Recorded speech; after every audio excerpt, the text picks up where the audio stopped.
English না পারার একটা গুরুত্বপূর্ণ কারণ হচ্ছে ভোকাবুলারি, অর্থাৎ আমরা শব্দ অর্থ জানি না। আমরা অনেকে ভোকাবুলারি মুখস্থ করছি কিন্তু মনেতে পারতেছি না। ভাবছেন কি করবেন? তাদের কোনো বলছি, এইভাবে শিখুন ভোকাবুলারি, ইনশাআল্লাহ উপকৃত হবেন।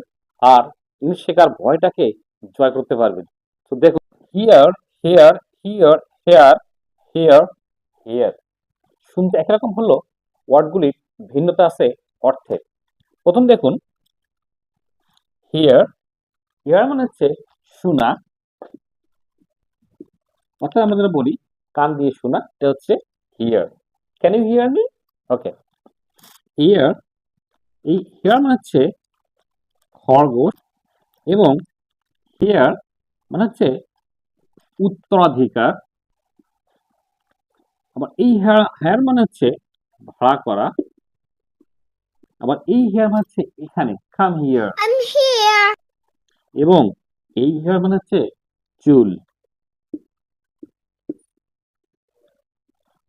Follow and subscribe for more video. Please share.